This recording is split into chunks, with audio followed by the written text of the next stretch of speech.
Dalam bil orang mati tu, cuba tuan-tuan tengok. Yang viral banyak tu. Apa kos dia? Tahlil, talqin, baca Quran di kubur, semua tu masuk dalam bil. Lagu kita pergi makan tu. Detail. Talqin berapa ringgit, baca Quran di kubur berapa ringgit, baca talqin berapa ringgit. Benda-benda yang tak ada dalam sunnah, yang tak disuruh dalam agama, dikenakan kepada masyarakat dengan bayaran. Yang akhirnya orang yang tidak berkemampuan, yang tak reti, yang tak ada ilmu, dia merasakan benda tu wajib, dia rasa terbeban.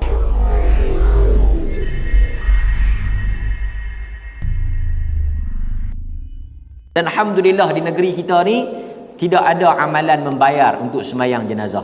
Semayang jenazah ni dilakukan secara ikhlas.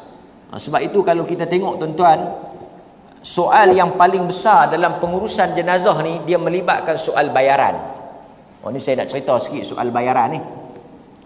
Seboleh-bolehnya tuan-tuan, dalam sunnah, ini juga peranan jawatan kuasa qaryah. Seboleh-bolehnya orang Islam, umat Islam yang memiliki tanggungjawab dan amanah, jawatan kuasa qaryah ke, jawatan kuasa khairat kematian, kita kena faham salah satu daripada tuntutan agama ialah memudahkan pengurusan jenazah. Seboleh-bolehnya jangan kita ambil upah perkara-perkara yang tidak melibatkan kos. Perkara yang tidak melibatkan kos, kita jangan ambil upah lah. Kalau yang melibatkan kos, seperti benda tu kena beli, tak apalah kita cas. Apa dia benda yang kena beli tuan-tuan? Satu, yang kena beli ni kain kafan. Okey, kita cas lah kain kafan. Kain kafan pun kalau kita tengok dalam bab yang sebelum ni, kalau tuan-tuan ingat hadis yang kita baca, ada larangan membeli kain kafan yang mahal. Sebab itu termasuk di dalam perbuatan membazir. Sebab kain kafan mahal-mahal pun akhirnya dia akan reput. Tidak ada faedahnya kita balut dengan kain kafan yang mahal. Jadi kita kalau boleh tuan-tuan, kita sebagai pihak masjid ni, kita kalau tengok jenazah tu tak mampu, ataupun tuan-tuan yang mungkin berkemampuan, tuan-tuan boleh tolong bayar. Kain kafan. Yang kedua apa dia? Ini juga satu benda yang kita nak sentuh. Keranda.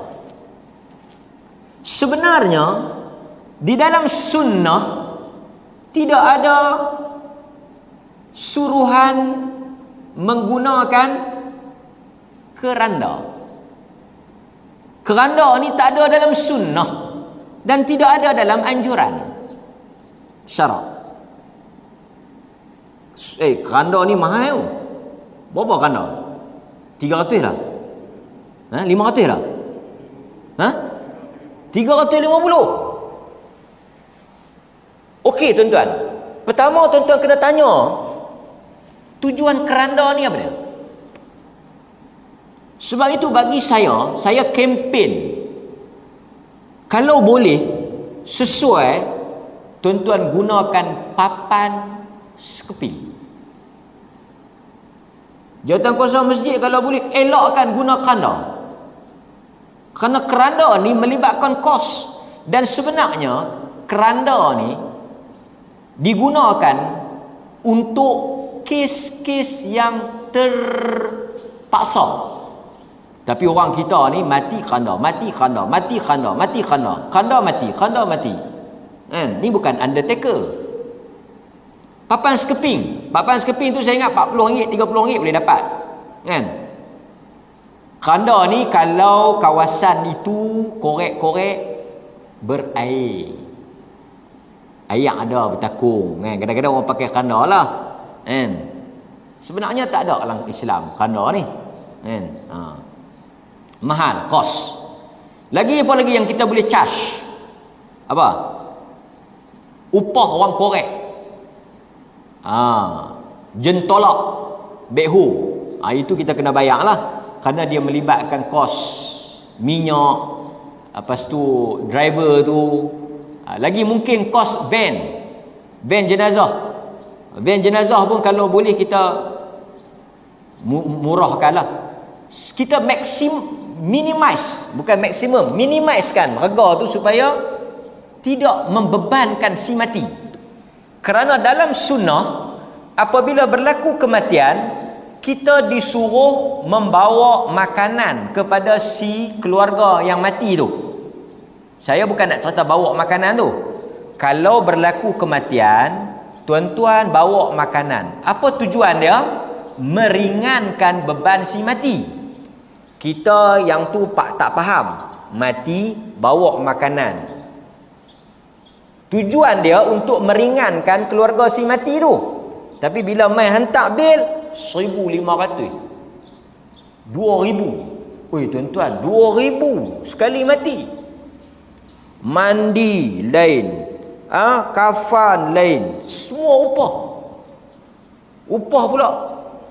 Sebab itu kita insya-Allah di Perlis kita telah rangka satu dasar yang menetapkan harga kawalan kepada kos pengurusan jenazah.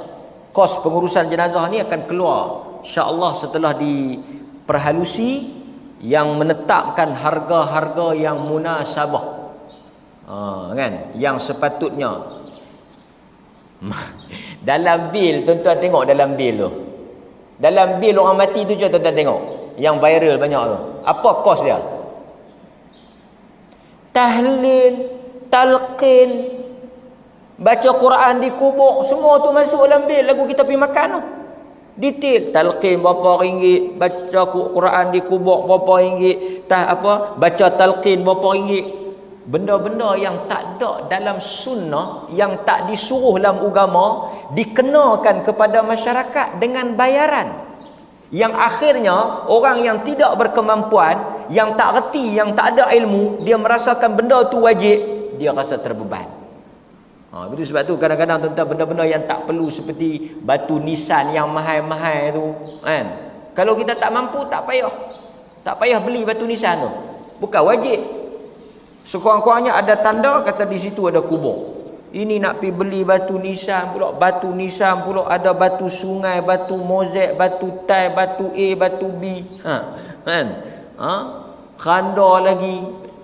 Ini tidak termasuk di dalam urusan pengurusan jenazah, kan? Okey, nak bayar orang mai semayang lagi, nak bayar tekong-tekong ni lagi. Tekong bukan satu tekong pula, banyak tekong nak kena bayar.